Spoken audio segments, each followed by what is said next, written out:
Chainsaw Man is one of the most off-the-wall mangas out there, and that's what makes it special, and it's because mostly of this guy, Tatsuki Fujimoto. His writing style, his crazy ideas translates perfectly through his characters, through his humor, and his amazing delivery. Underneath all the fun and crazy story and character elements, all of that is masked with tons of depth. There are so many underlying amazing things about these characters. There are so many real life metaphors for these characters and what happens in this story. Except all of that was thrown away for one chapter. Chapter 137. What the f, man? Tatsuki Fujimoto has surprised me once again. I had no freaking idea what the hell was going on. By the end of the chapter, what the hell?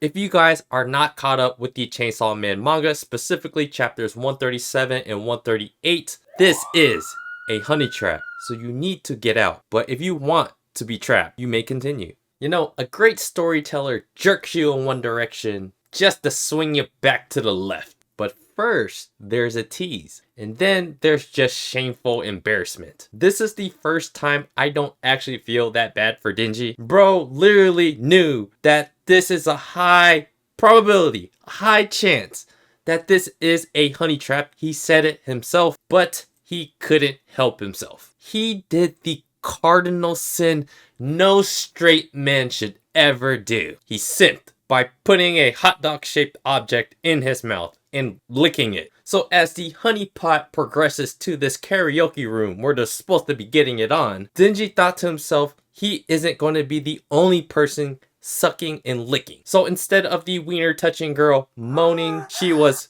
singing. Now this is when the whole damn manga went helter skelter like crazy. I think this is the part the most like off the wall left field that's happened through this entire series.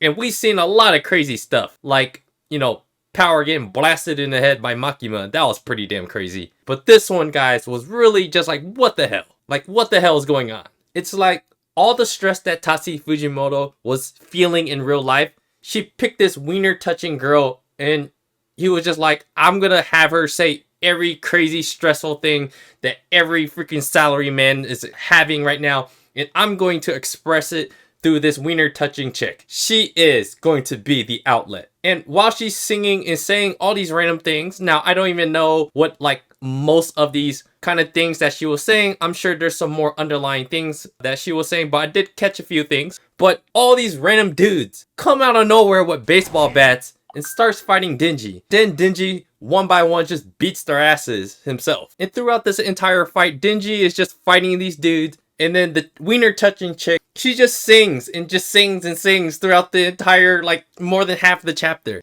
And by the last page of the chapter, it's set up to look like the wiener touching chick is about to fight Denji, like she's the main boss or something. Guys, for 2 whole weeks, I was left speechless.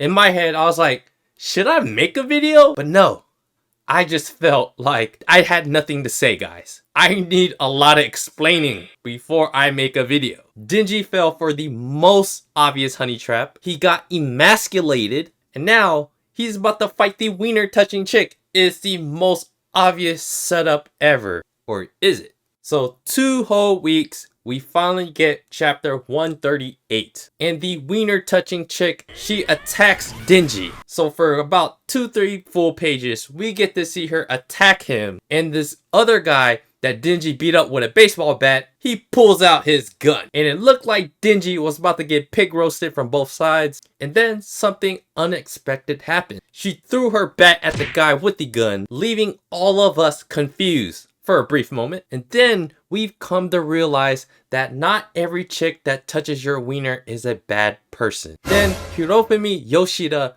pops out of nowhere again. In my head, I'm like, dude, what's your deal, man? He keeps popping up out of nowhere. Like, what is your deal? What is your purpose in this goddamn story, Hirofumi? Who are you? Where the hell is Kishibe, man? He's the only crazy person that has the voice of reason in this damn story, and he's not even around. So apparently, the wiener touching girl's name is Fumiko Mifune, and she is with the Public Safety Devil Extermination Special Division 7.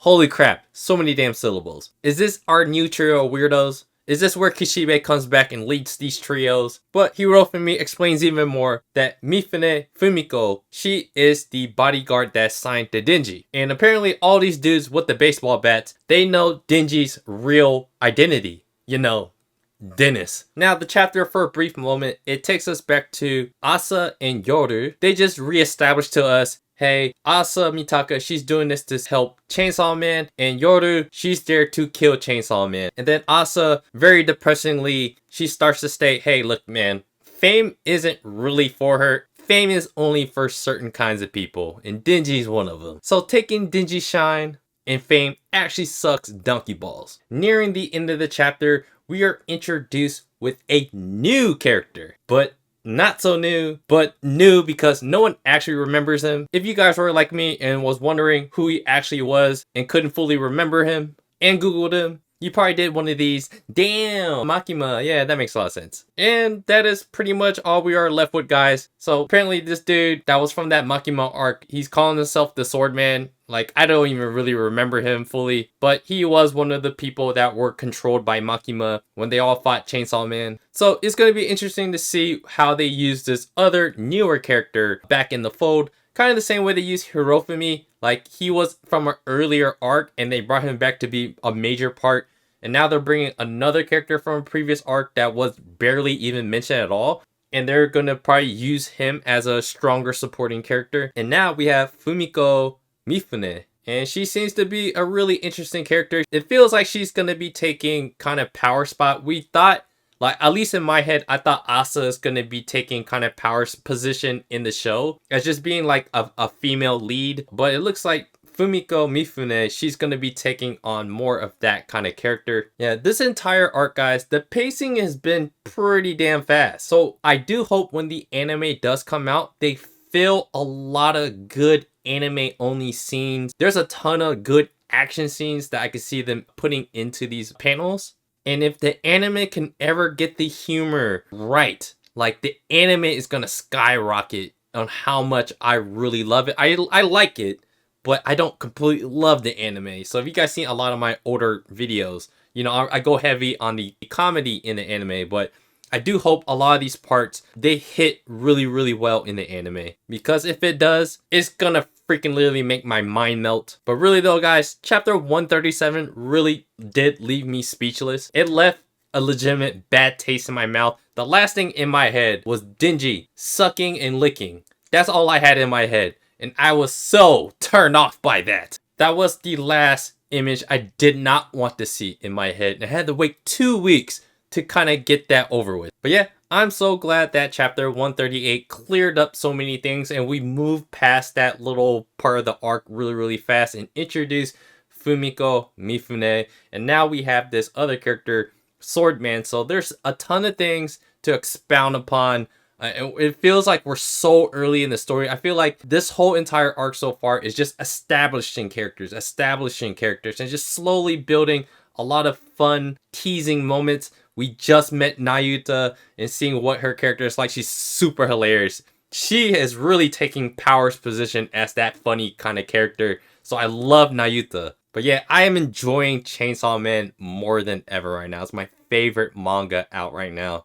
Probably that and Jujutsu Kaisen. Once again, guys, Tatsuki Fujimoto is just jerking us around like we're all Denji. But that's okay. I like being jerked around. And not everyone that comes on strong is a bad person. Thanks a lot, Fumiko Mifune, for clearing that up for all of you aggressive chicks out there. It's okay. Just go straight for the wiener. So yeah, guys, let me know what you guys thought about chapters 137 and 138. How freaking surprised were you? Especially 137, were you guys all like me, like, what the hell is going on? I do not understand at all what's going on. But 138 put us all back in our place. And it helped introduce us to Fumiko Mifune and introduce us to the Swordman. And it makes us rethink Hirofumi Yoshida again. Like, is he a bad guy, good guy? Is he a good guy, bad guy? Like, it's hard to know what the hell is Hirofumi's position. And that's what's fun about this entire arc. Everything's a tease. Everything is not fully expounded upon. So we're always questioning everything. We're just like Denji. Why are all these strangers talking to me? Why are they all talking to me? So we are all Denji right now, and I freaking love it. Thank you, Tatsuki Fujimoto. for creating an awesome manga. So let me know what you guys think. Do me a favor, guys. Hit the like button. Subscribe to the channel if you guys haven't already. Check out my blog at otakusen.com. Check out my plastic and cardboard channel. I'm gonna eventually make some content over there again. So yeah, let me know what you guys thought about chapters 137 138. I appreciate you guys watching, and I'll see you guys on the next video.